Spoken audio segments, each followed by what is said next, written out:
Buenas tardes, bienvenidos a nuestro programa de Medicina General. Hoy acabamos con el intestino grueso y acabamos con él realmente porque es él el que acaba con muchos en lo que vamos a ver hoy. Hoy vamos a hablar del cáncer de colon.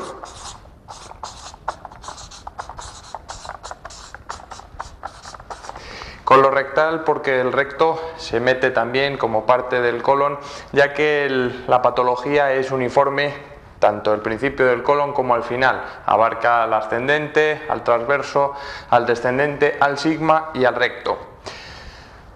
¿Por qué vamos a hablar del cáncer de colon? ¿Por qué hacemos hincapié en él? Bueno, el cáncer de colon tristemente famoso porque hoy en día es primera causa de muerte. El cáncer que más muertes causa. En el hombre es mucho más frecuente el cáncer de pulmón que el cáncer de colon, y en la mujer es más frecuente el cáncer de mama que el cáncer de colon, pero considerando hombres y mujeres, considerando los dos sexos, este es el que más incidencia tiene. Y además es una incidencia que tristemente va en aumento, cada vez es mayor la incidencia del cáncer de colon. ¿Por qué? Bueno, fundamentalmente la culpa de esto la tiene la dieta. La tiene la dieta no solo por los excesos que hacemos, sino por las cosas que comemos. Está directamente relacionado con la cantidad de carne que se come, está también relacionado con todos estos productos refinados, sobre todo los azúcares refinados. Y la relación directa se observa porque no solo estos productos hacen mella directamente, sino que son responsables del cambio de la flora del intestino. Existe una diferencia marcada entre la flora intestinal nuestra, occidental, bueno, en general de todos los países desarrollados, Estados Unidos, América en general, América del Norte, en fin. Una diferencia fundamental con respecto, por ejemplo, a países cuya dieta es muy pobre en carnes, como puede ser la India, que allí comer carne está bastante complicado, y bueno, pues tienen la ventaja, después de todas las desgracias que les supone no comer carne, tienen la ventaja de que el cáncer de colon tiene una incidencia mucho más pequeña. Precisamente por eso, las dietas cárnicas, las que tienen un alto contenido de carne, provocan esa alteración de la flora, y esa alteración de la flora es la que causa que la incidencia sea mucho mayor.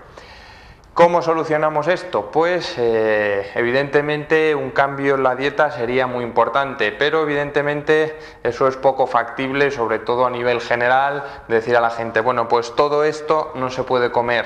Evidentemente así se quitaría bastante de este problema, pero no se puede hacer. Lo que sí se puede hacer y se debe hacer, y es bastante importante con esto y con otros muchos problemas de intestino, es aumentar el consumo de fibra. Eso que sale en la televisión continuamente, todos esos productos altos en fibra, son importantes. No vamos a mencionar desde luego ninguna marca comercial, pero sí es importante consumir la mayor cantidad de fibra, frutas y verduras para evitar este tipo de problemas.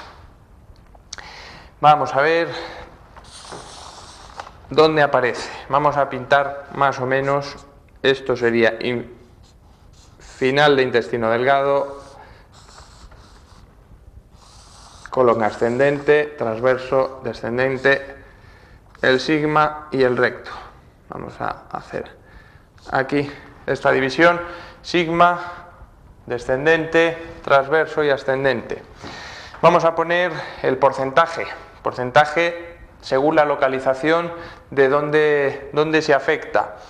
Vemos aquí más o menos donde comienza, este es el ciego, el apéndice, un 8%, un 6 en la zona ascendente, un 2 en este vértice de aquí, tenemos aquí otro 6, otro 5, y fíjense que todavía las cifras son muy pequeñitas, porque llegamos a lo más grande. Aquí un 11, aquí alcanza hasta el 20 y el 41. Fíjense, 20, 41, 61%, casi 2/3 partes. Casi 2/3 partes que afectan al final, al recto y al sigma. Y si incluimos esta parte de descendente, pues tenemos más de 2/3 partes. Bueno, Por eso es importante y casi que nos viene muy bien en cuanto al diagnóstico, por lo que vamos a ver un poquito más adelante. ¿Cómo se disemina cuando aparece un tumor en el colon? ¿Cómo se disemina? ¿Cómo se expande? Bueno, pues tiene varias vías. La primera de ellas es diseminación linfática, es decir, afecta a los vasos linfáticos, que además son muchos, los vasos linfáticos que derivan, que parten del colon. Entonces, esta diseminación es bastante importante y podemos apreciarla hasta en un 50% de los casos en el momento de operar, es decir, cuando nosotros los diagnosticamos y ya vamos a intervenirlo, la mitad de los pacientes ya tienen diseminación linfática, ya aparece metástasis linfáticas de ese tumor. Evidentemente, cuanto más diseminado esté, peor es el pronóstico, más difícil es de intervenir. ¿Qué otras vías tenemos? Pues por vía sanguínea. El tumor que puede pasar a sangre y a partir de ahí pues da metástasis a distancia. ¿Dónde fundamentalmente? Bueno, pues dado que casi toda la sangre de los plexos venosos que parten de aquí, casi toda la sangre pasa por el hígado, pues evidentemente el sitio más afectado de metástasis a partir de un cáncer de colon, el sitio más afectado es el hígado, es lo primero que hay que mirar, el hígado, porque ahí es donde van casi todas las metástasis, pero no todas porque algunas regiones, sobre todo las más inferiores, en vez de ir por el sistema portal, drenan a la cava inferior, que como saben la mayoría, la cava va directamente al corazón, con lo cual a partir de ahí la diseminación a cualquier sitio, a pulmones, al sistema nervioso central, al cerebro, en fin, a cualquier lado, pero sobre todo ya decimos lo más importante, casi todo drena a la porta, al hígado. Entonces las metástasis sanguíneas al hígado. ¿Qué otra vía tiene de diseminación? Pues que, por ejemplo, pues un tumor de esta región, que son los más frecuentes, directamente pase por contigüidad a algún órgano vecino. Más típico, a la vejiga que anda por aquí, la vejiga urinaria, con lo cual se producen fístulas y aparecen problemas, en un principio infecciosos, desde luego, porque comunica vejiga con el colon, aparecen problemas infecciosos, pero bueno, aparece cuando llega a fistulizar, los problemas ya son muy serios. Suele haber pocas posibilidades ya de operar. Y una última vía de diseminación, la última de ellas es lo que se llama la siembra peritoneal. El peritoneo es una membrana que ya hemos dicho algunas veces que recubre las vísceras digestivas. Cuando este tumor se disemina por todo el peritoneo, la cosa ya es bastante funesta. Casi, bueno, pues la muerte es inminente, queda poquito, muy poquitas posibilidades de sobrevivir un año cuando ya aparece la siembra peritoneal. ¿Qué clínica produce? Bueno, pues diferenciamos cuando afecta a la parte derecha y cuando afecta a la parte izquierda. Cuando afecta a la parte derecha, generalmente los tumores, el tipo de tumores son más polipoides. Así, digamos, es un tumor de este estilo. La clínica que produce es mucho más larvada, es decir, se nota mucho menos. ¿Por qué? Porque esto pues, puede pasar asintomático mucho tiempo, no da síntomas, no influye en el tránsito. Mientras que en la parte izquierda los tumores que aparecen son los que se denominan anulares o estenosantes. Estenosis quiere decir que está cerrado.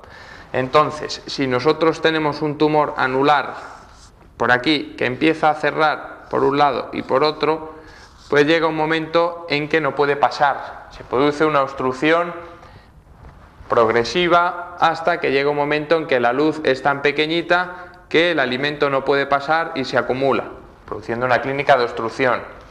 Eso por un lado. Y luego, bueno, también lo más típico, que suele ser el primer punto de alarma, es que aparezcan hemorragias en forma de rectorragia. La rectorragia es una salida de sangre más o menos abundante, sangre roja, no sangre digerida como cuando la hemorragia es más alta. Aparece una salida de sangre roja. Eso suele ser de este lado, siempre como consecuencia de un tumor izquierdo. Cuando los tumores son derechos, esta pérdida de sangre suele ser mucho más pequeñita. Entonces lo que produce, la clínica que produce, es anemia. Produce una anemia porque se pierde sangre muy poquito a poco, pero de una forma constante. Con lo cual, el primer síntoma que da es la anemia, puesto que la sangre es lo que se denomina sangre oculta en heces. Hay sangre, pero es en poca cantidad y por eso no se puede ver. El primer síntoma que da es la anemia. ¿En quién aparece el cáncer de colon? Bueno, pues generalmente a partir de los 50 años. Entre 50 y los 70 años es cuando suele dar los primeros síntomas. Más en varones, esta vez nos ha tocado a nosotros. Aparece con más frecuencia en los varones. ¿Qué ocurre cuando en vez de ser o aquí lo tenemos más abajo? Bueno, es particular, una clínica particular cuando afecta al recto. Esta parte de aquí, vamos a ver, el recto lo hemos delimitado con esta línea. Cuando afecta al recto tiene una clínica más particular. Uno de los síntomas principales, aparte de la hemorragia que sigue persistiendo, uno de los síntomas es que aparece tenesmo. El tenesmo es una palabra clínica que denomina esa sensación que tiene uno de necesidad de hacer de vientre continua. Ese tenesmo es muy constante, no hay nada que eliminar, pero se sigue teniendo esa necesidad urgente de tener que hacer de vientre. Esto, sumado a la hemorragia, nos da más que sospechas de lo que puede haber por ahí. ¿Qué más tenemos? Bueno, ¿qué hacemos una vez que tenemos esa sospecha? O bien por anemia, o bien por pérdidas de sangre, o bien porque se nos altera el tránsito intestinal, que aparecen estreñimientos, aparecen falsas diarreas. ¿Qué hacemos? Bueno, lo primero, para el diagnóstico,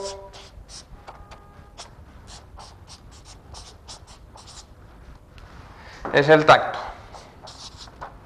Que no es que haya que tener mucho tacto con los pacientes, que también, sino que es necesario hacer algo que hay que explicar con tacto, que es el tacto rectal. Es decir, creo que todo el mundo sabe lo que es un tacto rectal.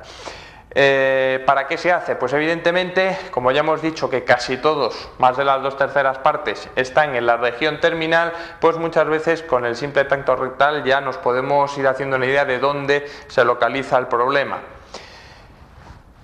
Lo siguiente, no sé si me va a caber.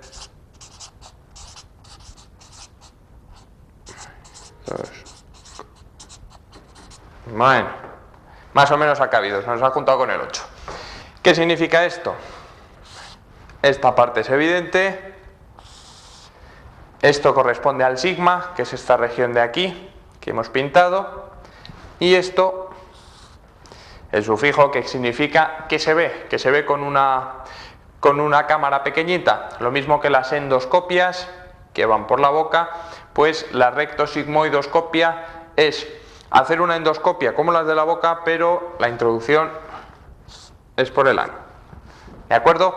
Es una cámara muy chiquitita, evidentemente, y se utiliza para ver toda esta región y además de verlo, pues nos da la posibilidad de tomar una parte de tejido, como ya hemos visto en otras regiones, tomar una parte de tejido, una biopsia, para confirmar qué clase de tejido es el que nosotros tenemos ahí. Aparte de esto, pues también es útil el enema, el tránsito, la radiografía. La radiografía de doble contraste que alguna vez hemos explicado, en la que se ve. No es una radiografía normal y corriente, porque utilizamos este contraste y utilizamos además aire para que dé el doble contraste y se vea mejor toda la silueta y nosotros podamos ver qué parte es normal y qué parte no lo es. Una vez que confirmamos, desgraciadamente, que nosotros tenemos un cáncer colorectal, ¿qué hacemos con él? Después del diagnóstico, tratamiento, ¿qué hacemos con él? Evidentemente, cirugía.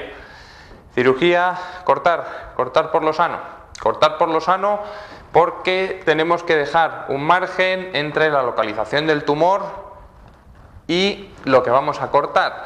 Si este fuera el tumor, tenemos que dejar más o menos 4 o 5 centímetros por un lado y por el otro. 4 o 5 centímetros, por aquí cortamos y este segmento es el que se elimina. Luego unimos. También hay que quitar las cadenas de ganglios. ¿Qué ocurre cuando esto, en vez de estar aquí, que más o menos tenemos facilidad, pues lo tenemos por aquí? Pues tenemos un problema. Tenemos un problema más serio que este.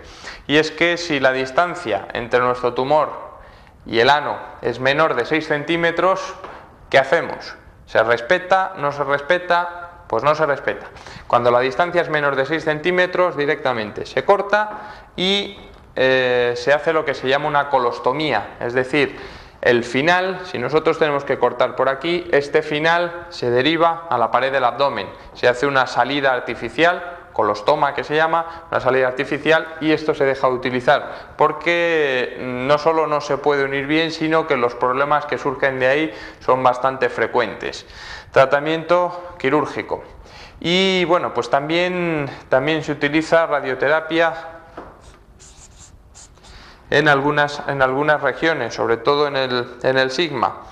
La supervivencia, bueno, pues es bastante variable y varía en función de la extensión, de cuánto esté extendido en la pared, en el grosor de la pared, según cuánto esté extendido el tumor, de ahí depende su supervivencia. En líneas generales, en líneas medias, más o menos el 40% sobrevive a los 5 años, pero evidentemente el porcentaje es mucho mayor en el estadio A, en el que la invasión es muy pequeña, sobrevive mucha gente. En el estadio D, en el que la infiltración ya es total, pues la supervivencia es muy pequeñita.